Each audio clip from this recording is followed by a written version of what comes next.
رسول کریم صلی اللہ علیہ وسلم عرب کی کواری لڑکیوں سے زیادہ حیا والے تھے. کواری لڑکیوں سے زیادہ حضور حیا فرمایا کرتے تھے. جب خانہ کعبہ کی مکہ شریف میں تعمیر ہو رہی تھی نا، اہل عرب اس کو تعمیر کر رہے تھے، تو نبی پاک صلی اللہ علیہ وسلم اپنے چچا حضرت عباس کے ساتھ خانہ کعبہ کی تعریف میں مصروف تھے. تو عرب کے لوگ چونکہ لمبا کرتا پہنتے تھے پیروں تک، تو نیچے اگر کسی وقت کوئی چیز نہیں بھی ہوتی تھی تو کسی کو وہ نظر نہیں آتی تھی، چونکہ پردہ رہتا تھا، لمبا کرتا پہنا ہوا ہوتا تھا. تو جب بچے، سرکار کی عمر مبارک بھی ابھی تھوڑی تھی، تو اس طرح بچے جب نکلتے تو وہ کئی دفعہ اپنی تہمت اتار دیتے نیچے سے، اور کوئی مزدوری کرنے لگتے تو 3-4 طے کر کے نا تہمت کی کندھے پہ رکھ لیتے. جس طرح کبھی دیہاتوں میں لوگ کپڑا سر پہ رکھتے تھے کہ اوپر اگر کوئی وزنی چیز رکھیں گے تو وہ تکلیف نہیں دے گی. نبی پاک صلی اللہ علیہ وسلم بھی سب لوگوں کے ساتھ خانہ کعبہ کی تعمیر میں شامل تھے. تو حضرت عباس رضی اللہ تعالیٰ عنہ نے کہا حضور سے، ابھی اعلان نبوت بھی نہیں فرمایا تھا، بھتیجے آپ بھی تہمت اتاریے، یہ صحیح مسلم میں حدیث موجود، اور اس کو کندھے پہ رکھ لیجیے، آپ اینٹیں اٹھا اٹھا کے لا رہے ہیں تو ذرا آپ کو تکلیف نہیں ہوگی. تو سرکار دو عالم صلی اللہ علیہ وسلم سے یہ بات کہی، اور پھر جلدی سے حضور کی تہمت کو نکال کے نا، حالانکہ لمبا کرتا پہنا ہوا ہے، تو وہ جیسے ہی ان کے کندھے پہ رکھا اینٹیں رکھنے کے لیے، تو سرکار تو زمین پہ گر گئے، بے ہوش ہو گئے، آنکھیں آسمان کی طرف، اور پھر حضور پکار رہے ہیں آزاری آزاری آزاری، میرا تہمت دے دو، میرا تہمت دے دو. کبھی کوئی شخص اس وجہ سے بھی بے ہوش ہوا ہے کہ میرے وجود سے کپڑا اتر گیا ہے؟ حالانکہ سرکار پر وہ بے ہوشی بھی نبی پاک کا وہ جو غلبہ ہے نا شرم و حیا کا، اس کی وجہ سے ہو، ورنہ تو حضور فرماتے ہیں کہ میری آنکھیں سو جاتی ہیں، دل تو میرا اس عالم میں بھی جاگتا رہتا ہے. تو سرکار زمین پہ تشریف لے آئے، آنکھیں میرا تہمت دے دو، میرا تہمت دے دو. تو جلدی سے انہوں نے تہمت دیا تو حضور نے باندھ لیا. پھر طبیعت مبارک میں تسلی ہوئی، یعنی ہم اس رسول کے غلام ہیں کہ جن کے تو وجود سے کپڑا اتر جائے تو حضور برداشت نہیں کرتے، قبول نہیں فرماتے، تکلیف شروع ہو جاتی. لیکن یہاں نوجوان ہیں اور بڑا قد کاٹ ہے اور بڑے بڑے سمجھدار لوگ ہیں، گرمی آتی ہیں تو شارٹ کپڑے پہن کے گھومتے ہیں. ان کو خیال نہیں کہ یہ وہ والا لباس ہے جو باہر تو کیا گھر میں اماں کے سامنے نہیں پہننا چاہیے، بہنوں اور بیٹیوں کے سامنے نہیں پہننا چاہیے. آپ کی گفتگو میں شرم و حیا ہو، آپ کے لب و لہجے کے اندر حسن ہو.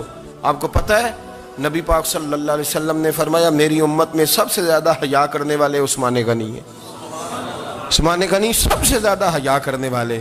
آپ فرمایا کرتے تھے جب سے حضور کا چہرہ دیکھا ہے میں نے کبھی اپنی شرمگاہ بھی نہیں دیکھی، میں نے آنکھوں کا وضو نہیں توڑا، اور جب سے حضور کے دست مبارک میں نے بیعت کے لیے سیدھا ہاتھ بڑھایا تو پھر سیدھا ہاتھ میں نے کبھی گندگی کو نہیں لگایا. حیات. آپ باتھ روم کے اندر بھی غسل فرماتے تھے تو کپڑوں سمیت کرتے تھے. کسی نے کہا حضرت جی واش روم کے اندر کیوں نہیں کپڑے اتارتے؟ آپ فرمانے لگے باہر بندوں سے حیا کرتا ہوں، اندر جاتا ہوں تو رب سے حیا آنی شروع ہو جاتی، وہ تو دیکھ رہا ہے نا. تو میں جو بات آپ کی خدمت میں عرض کرنا چاہتا ہوں اس کو آپ سمجھیے گا میرے عزیز، کہ شرم والا مزاج، گفتگو بھی شرم والی، آنکھیں بھی شرم والی، لباس بھی شرم والا، دوستی یاری بھی شرم والی، بہت ساری ایسی باتیں. دیکھیں نا آپ ذرا، میں نے کہا کہ باتوں کو سن کے گزر نہ جایا کریں، اس کی گہرائی پر غور کریں. اور نبی رحمت علیہ السلام کی پہلی بات نہیں بیویوں کی آنکھوں میں آنسو پیدا کر دیے. حضور فرمانے لگے سنو، جب کوئی عورت بچہ پیدا کر لیتی ہے تو رب اسے اتنا ہی درجہ دیتا ہے جتنا ایک شہید کو درجہ عطا کرتا ہے. اور فرمایا جب وہ عورت اس کا بچہ آ جاتا ہے، اب وہ رات کو روتا ہے، وہ اٹھتا ہے، پخانہ اور پیشاب کرتا ہے، اپنے وجود کو آلودہ کر لیتا ہے، تو نبی پاک صلی اللہ علیہ وسلم فرمانے لگے وہ عورت یہ فکر نہ کرے کہ وہ دیکھو مرد تو آرام سے سویا ہوا ہے اور میں اٹھ کے بچے کو صاف کر رہی ہوں، پخانہ پیشاب دھو رہی ہوں. میرے محبوب نے ہر مرتبہ فکر کو، حضور نے زندگی اس کے ہر شعبے سے تعلق رکھنے والے آدمی کو عزت دی. فرمایا بیبیو جب تم رات کو اٹھ کے اپنے بچے کی خدمت کرتی ہو، دودھ ڈال کے دیتی ہو، پخانہ اور پیشاب صاف کرتی ہو، تو فرمایا رب تمہیں اتنا ہی اجر دیتا ہے جتنا ساری رات مصلی پہ کھڑے رہنے والے عبادت گزار کو اجر عطا فرماتا ہے. اتنا اللہ تمہیں اجر دیتا ہے. ہر شخص کے حصے میں، ہر شخص کے حصے میں میرے نبی پاک نے عزت لکھی، ہر شخص کے حصے میں۔ رسول پاک نے وقار، رشتوں کو حضور نے اتنا مضبوط کر دیا، اتنا مضبوط کر دیا کہ رشتے رشتے نہیں درد بن گئے۔ ماں کا نام آتا ہے تو آنکھوں میں آنسو آ جاتے ہیں نا، ماں کا نام آتا ہے تو دل تڑپتا ہے نا۔ یار یہ انقلاب ہے جو میلاد والے رسول نے برپا کیا، ورنہ حضرت طارق ابن عبداللہ کہتے ہیں میں حضور کے اعلان نبوت سے پہلے بھی مکے آیا تھا۔ آپ فرماتے ہیں میں نے ایک بوڑھی عورت کو، ایک نوجوان کو گلے میں رسی ڈال کے گھسیٹ کے لے جاتے دیکھا، تو میں نے اس سے کہا کہ یہ کیا کر رہے ہو، کون ہے یہ بی بی، کیا مسئلہ ہے؟ تو وہ کہنے لگا جی میری اماں ہے، بوڑھی ہو گئی ہے، کسی کام کی نہیں رہی تو بیچنے جا رہا ہوں، چلو کسی کے برتن جب مانجے گی تو میرے تو پاس کچھ نفع آئے گا نا بیچنے۔ یہ داستانیں نہیں، ابھی بھی جن لوگوں کی طبیعت سخت ہوتی ہے وہ قتل نہیں کر دیتے ماں باپ کو۔ واقعہ سنے نا آپ نے کہ ابا میرے نام زمین نہیں کر رہا تو مار دیا۔ جب کلیجے سخت ہوتے ہیں تو کام ہو جاتا ہے۔ ایک طرف وہ منظر تھا اور ایک طرف یہ منظر ہے کہ حضرت حلیمہ سعدیہ رضی اللہ تعالیٰ عنہ، ان کا نام نہیں ہے حضرت حلیمہ کا مسلم شریف میں، وہ امام زرقانی نے لکھا ہے، ورنہ مسلم میں یہ روایت اپنے اصل انداز میں موجود ہے۔ حضرت ابو ہریرہ رضی اللہ تعالیٰ عنہ فرماتے ہیں کہ جناب حلیمہ بوڑھی عورت، سادی عورت، اگر آپ کبھی معاشرتی لحاظ سے حضرت حلیمہ کا انداز دیکھیں گے نا، توجہ ہے میری بات پر، سمجھ آ رہی ہے آپ حضرات کو؟ جو ہمارا معاشرتی ماحول ہے نا، معاشرتی ماحول، تو حضرت حلیمہ سعدیہ رضی اللہ تعالیٰ عنہ کی حیثیت آج کے معاشرے میں اگر دیکھی جائے تو ایک آیا، بچوں کو پالنے والی آیا نہیں ہوتی، وہ آیا تھی۔ اسکول میں ایک آیا ہوتی ہے، جب بچہ چھوٹے ہمارے پرائیویٹ سکولز میں بچے جاتے ہیں تو عورت سنبھالتی ہے، دودھ ڈال دیتی ہے، کئی دفعہ فیڈر بھی پلا دیتی ہے، بچہ اگر پخانہ پیشاب کرتا ہے تو خدمت کرتی۔ یہ عورتیں اس زمانے میں چھوٹے بچے لے جاتی، پالا کرتی۔ تو بتانا دائی کی، آیا کی، میں مثال دے رہا ہوں، اور نرس کی کیا حیثیت ہے معاشرے میں۔ اور حضرت حلیمہ سعدیہ جب نبی پاک کو واپس لے کے آئی تھی تو چلو کچھ نہیں، لیکن نہ کچھ معاوضہ بھی انہیں حضرت عبد المطلب نے عطا کیا تھا۔ جناب آمنہ نے انہیں کچھ، ایک معنی یہ بھی ہو سکتا تھا کہ پیسے دے کے یہ کام کرایا، معنی ہو سکتا تھا۔ آج جو گھر میں اماں برتن دھوتی ہے اس کی کیا حیثیت ہوتی ہے؟ وہ تو بیچاری جن برتنوں کو دھو کے ہمیں دیتی ہے، بعد میں انہی برتنوں میں ہم انہیں کھانا کھانے کی اجازت نہیں دیتے۔ لیکن میرے رسول پاک نے رشتوں کو عزت دے دی، اس طرح کی عزت دی، اس طرح کی عزت دی کہ جناب حلیمہ مسجد نبی کا دروازہ گزری ہی تھی کہ حضرت ابو ہریرہ فرماتے ہیں نبی پاک منبر پر اٹھ کے کھڑے ہو گئے، رسول پاک کھڑے ہوئے، نبی پاک۔ میں کبھی کبھی یہ روایت دیکھتا ہوں تو میرا دل کرتا ہے میں اپنے آپ سے پوچھوں، میرا دل کرتا ہے میں اپنے یاروں دوستوں خطباء سے، واعظین سے، پیروں سے، مشائخ سے پوچھوں کہ تو بھی بتا، جب تو شاگردوں کو پڑھا رہا ہوتا ہے اور تیرے ابا جی آتے ہیں تو کبھی اٹھ کے کھڑا ہوا ہے؟ اپنے جیسے لوگوں سے، اچھے علماء کی بات نہیں کرتا، کبھی سوال کرو۔ یہ بڑا مشکل کام ہوتا ہے، بڑا مشکل کہ عالم دین تقریر کر رہا، والد آ جائے، بندہ اٹھ کے کھڑا ہو۔ لیکن رسول پاک نے عزتیں دی، وقار دیا۔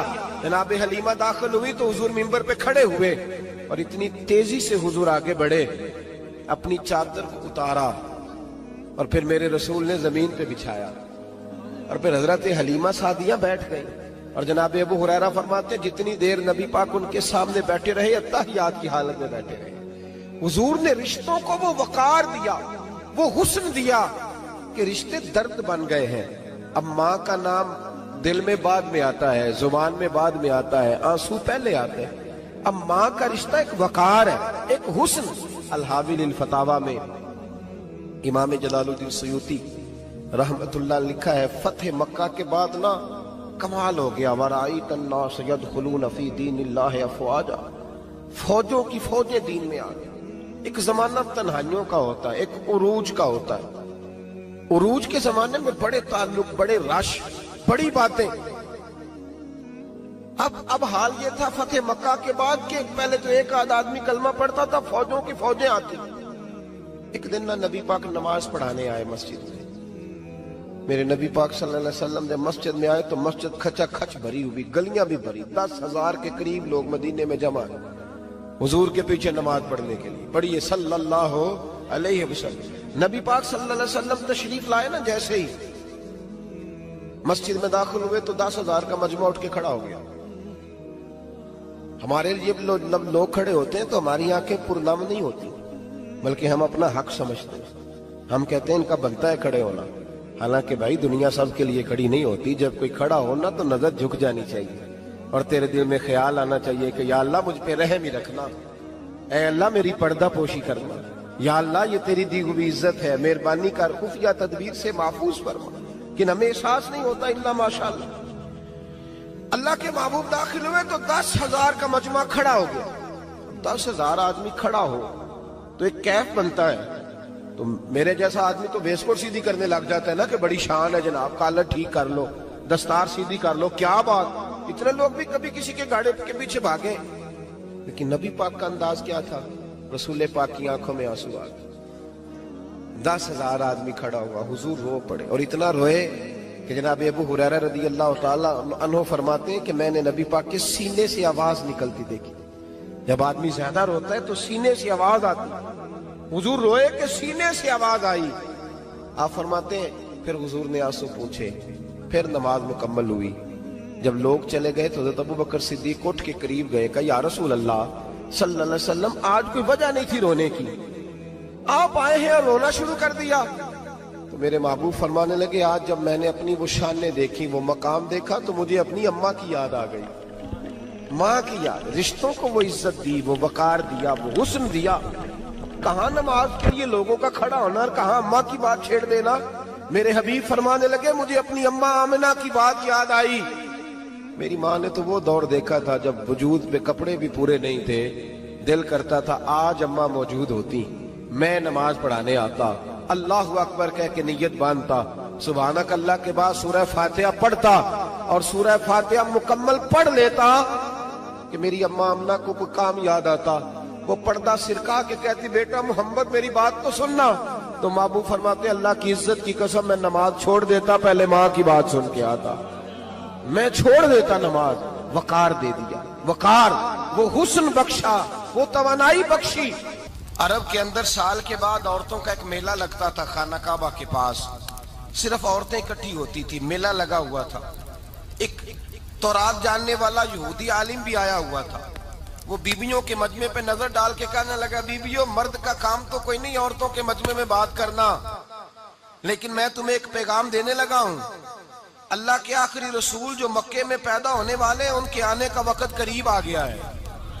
وہ بیوی بڑی خوش نصیب ہوگی جنہیں ان کی رفاقت ملے گی. عورتوں نے جب دیکھا کہ مرد آ گیا عورتوں کے میلے میں تو انہوں نے ڈانٹا جھڑکا، کہا چل اٹھا اپنی کتابیں اور نکل جا. حضرت خدیجہ کہتی ہیں باقیوں نے ڈانٹا پر میں نے بات پلے سے باندھ لی. میں نے پلے سے باندھ لی اور میں انتظار کرنے لگی کہ اللہ کرے وہ نصیب میرے ہی ہو، اللہ کرے مقدر میرا ہی کھلے. آپ فرماتی میں تسبیح پڑھتی، درود پڑھتی. میں اس زمانے میں جو اللہ کا ذکر جس طرح ہوتا تھا وہ میں شروع کرتی اور جب فارغ ہوتی تو میں التجا کرتی کہ اللہ میرے نصیبے کھول دے. کہتی ہیں آہستہ آہستہ آہستہ آہستہ میں حضور کی تعریف سننے لگی. آہستہ آہستہ تعریف سننے لگی. نبی پاک صادق ہیں، امین ہیں، سچے ہیں، دیانتدار ہیں. اس برے اور میلے معاشرے میں بھی وہ سب سے اعلیٰ بھی ہیں اور سب سے اجلے بھی ہیں، وہ سب سے پاکیزہ ہیں. میں سننے لگی تعارف. آہستہ آہستہ میں ان کی گرویدہ ہونے لگی. ادھر نبی پاک صلی اللہ علیہ وسلم اپنے چچا جناب ابو طالب کے پاس رہتے تھے. قحط آ گیا، حالات بگڑ گئے. حضور سید عالم صلی اللہ تعالی علیہ وسلم سے چچا کہنے لگے بیٹے اگر مال تجارت لے کے شام جاؤ تو بڑا نفع کماؤ گے، ہمیں ضرورت بھی ہے، اور اگر ہو سکے تو ختیجہ کا مال لے کے جاؤ. نبی پاک نے کہا چچا میں نہیں کہوں گا کسی سے جا کے، میں نہیں کہتا کسی سے جا کے، جو میرے نصیب میں ہوگا میرا رب خود عطا فرمائے گا، میں نہیں کہوں گا. مصطفیٰ نے تو نہیں کہا. حضرت خدیجہ رضی اللہ تعالیٰ عنہ کہتی ہے میں نے خود اپنی خادمہ کو بھیجا. میں نے کہا جا کے پوچھو تو صحیح کہ میرا مال قبول ہوتا بھی ہے کہ نہیں. پوچھو. نبی پاک صلی اللہ علیہ وسلم سے پوچھا. حضرت خدیجہ کی خواہش ہے کہ آپ مال لے کے جائیں. حضور نے قبول کر لیا. جناب خدیجہ الکبریٰ رضی اللہ تعالیٰ عنہ کے غلام تھے، میسرہ ان کا نام تھا. جناب خدیجہ نے ان کو ساتھ بھیجا. فرمایا ایک 3 باتیں ارشاد فرمائی. ایک تو فرمایا سارا رستہ غور سے دیکھنا میرے نبی کے ساتھ کیا معاملات درپیش ہوتے ہیں. ابھی اعلان نبوت نہیں کیا، فرمایا ذرا غور کرنا، میرے مصطفیٰ کا مطالعہ کرنا اور مجھے واپس آ کے سبق سنانا، وہ جو تم نے چہرہ بددعا کی تلاوت کی ہو ذرا مجھے واپس آ کے سنانا، جنہاں نے دل پر جانی ڈٹھا ہو اکھیاں ہی تک لیاں، تو ملے ہوں تے ساجن ملیا ہوں ناساں لگ پئیاں، ذرا جا کے نا تلاوت کرنا اور مجھے اور دوسرا فرمایا تم میرے غلام ہو تو مصطفیٰ کے بھی غلام بن کے رہنا، میں سنتی ہوں کہ کردار کے، افکار کے، نظریات کے، عظمت کے بلند و بالا، وہ جیسے کہیں ویسے کرنا۔ اور تیسری حضرت خدیجہ نے نصیحت فرمائی، فرمایا محمد ابن عبداللہ صلی اللہ علیہ وسلم کی رائے سے اختلاف نہ کرنا، یہ چلتے ہوئے معاہدہ کیا، جو وہ کہہ دے سو کر جانا۔ غلام کہتے ہیں میں ساتھ گیا، باتیں میں نے سن لی، لیکن جب سفر شروع ہوا نا ابھی چند منزلیں طے ہوئی تھی، میں نے کہا ختیجہ آپ نے کیا نصیحت کرنی تھی، ان کے ساتھ جو رہے گا وہ ان کا غلام ہی بن جائے گا، ان کے ساتھ جو رہے گا تو اجے میرا محبوب نہیں ڈٹھا جن ویکھ کے چن شرماوے، جے رکھے ہاتھ پھلاں وچ ہاتھ نال پھلاں رل جاوے، تے ادھی راتی چن چڑھ جاندے جدوں جلوہ فرماوے۔ مایا جو بھی ساتھ رہتا غلام ہو جاتا۔ میں سرا کہتے میں گیا، تجارت شروع ہوئی، کہتے ہیں نبی پاک صلی اللہ علیہ وسلم جب منڈی میں پہنچے تو لوگ قسمیں اٹھا اٹھا کے مال بیچ رہے تھے۔ اللہ کے محبوب جب گئے نا تجارت کرنے تو ایک آدمی کہنے لگا چلو معاذ اللہ بتوں کے نام تھے لات و منات، کہنے لگا لات کی، عزا کی، منات کی قسم اٹھاؤ، تو نبی پاک فرمانے لگے ان کی قسم اٹھاؤں جن کا میں نام لینا بھی پسند نہیں کرتا۔ ابھی اعلان نبوت نہیں کیا، اور فرمایا ویسے بھی میں قسم دے کے مال نہیں بیچتا، خریدنا ہے تو خریدو، نہیں خریدنا تو نہ خریدو۔ کہتے ہیں لوگ قسمیں اٹھا اٹھا کے پیچھے جاتے تھے، پر میرے نبی جس سے رخ پھیرتے تھے وہ نبی پاک کے پیچھے ہو جاتا تھا۔ ماتے کئی گنا زیادہ نفع کمایا۔ ہم رستے میں تھے، حضور ایک درخت کے نیچے آرام کرنے لگے، ایک عیسائی راہب غار میں بیٹھا تھا، نکل کے آ گیا، مجھ سے کہنے لگا مجھے وہ جانتا تھا، میں سرا یہ کس کو ساتھ لائے، یہ کون ہے؟ میں نے کہا اہل قریش کے ایک معزز آدمی ہے۔ کہنے لگے یار جس درخت کے نیچے یہ لیٹے ہوئے ہیں یہاں عام آدمی نہیں لیٹ سکتا، یہاں وہی لیٹے گا جو اللہ کا سچا رسول ہوگا، یہاں دوسرا کو لیٹ ہی نہیں سکا، یہ رسول ہے، ان کا خیال رکھنا، خیال رکھنا۔ کاش میں اس وقت تک زندہ رہوں جب یہ نبوت کا اعلان کریں۔ میسرہ کہتے ہیں میں غلام ہو گیا، نبی پاک صلی اللہ علیہ وسلم کی ادائیں مجھے بھانے لگیں۔ جب واپسی پہ نکلے تو گرمی بڑی شدید تھی، فرماتے ہیں جب دھوپ تیز ہوتی تو بادل کا سایہ آ کے حضور پہ سایہ کر دیتا، بادل کا ٹکڑا نبی پاک پہ۔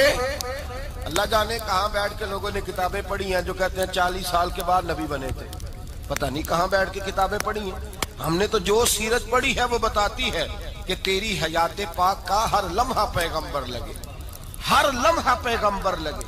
یہاں تو وہ لوگ جو کئی سال پہلے 20 اور 25 سال پہلے حضور سید عالم صلی اللہ علیہ وسلم کی رفاقت میں رہے، وہ اعلان کر رہے، لوگ پتہ نہیں کہاں بیٹھ کے کتابیں پڑھتے ہیں، کہاں بیٹھ کے۔ میرے نبی پاک سے صحابہ نے پوچھا حضور آپ کب نبی تھے؟ فرمایا ابھی آدم کی مٹی گوندی جا رہی تھی، ابھی آدم کی مٹی گوندی جا رہی تھی، میں تب بھی اللہ کا رسول تھا۔ میرے بھائی نبی رحمت سید عالم صلی اللہ علیہ وسلم کے غلام حضرت خدیجہ کے غلام کہتے ہیں واپس آیا، اور پہلے بھی کئی دفعہ حضرت خدیجہ کا مال گیا تھا، بڑے نفع آئے تھے، پر جو نفع اس سال آیا وہ پہلے کبھی نہیں آیا تھا۔ کہتے ہیں مجھ سے حضرت خدیجہ کی سہیلی بھی بیٹھی تھی، میں بھی آ گیا، اور جناب خدیجہ کی سہیلی کہنے لگی چل مال کے بارے میں کچھ بتا، کتنا بکا؟ میں نے کہا مال چھوڑو، مصطفیٰ کی سنو۔ اور پھر کہتی چلو ٹھیک ہے، بادل سایہ کرتا تھا، چلو ٹھیک ہے، تم سے راہب نے پوچھا تھا یہ صحیح ہے، انہوں نے تیری سارے رستے بڑی خدمت کی، تیرا بڑا خیال رکھا، پر یہ بھی بتا تجارت کیسے ہوئی؟ تو میں سرا کہنے لگا زندگی میں نے بھی ساری گزار دی ہے، پر اس رسول کے ساتھ 4 دن ہی گزارے ہیں، حد ہو گئی مجھ سے، اور کچھ نہ پوچھو، اور کچھ نہ پوچھو، آ میرے دل آمنہ کے لال کی باتیں کریں، اور کچھ نہ پوچھو، بس ذکر ان کا چھیڑیے ہر بات پر، اور چھیڑنا شیطان کا عادت کیجئے، بس مجھے حضور کے تذکرے بیان کرنے ہیں، ذکر مصطفیٰ کرنا ہے۔ حضرت خدیجہ الکبریٰ بڑی متاثر ہوئی، کہتی ہیں مجھے درجنوں لوگوں نے پیغام نکاح دیا تھا پر میں نے سنی نہیں تھی، میں نے نفیسہ کے ہاتھ پیغام بھیجا، میں نے کہا میری عمر 40 سال ہے، ان کی 25 سال ہے، اور میرا احوال اور طرح کا ہے، وہ شہنشاہ ہیں، جا کے پوچھو تو صحیح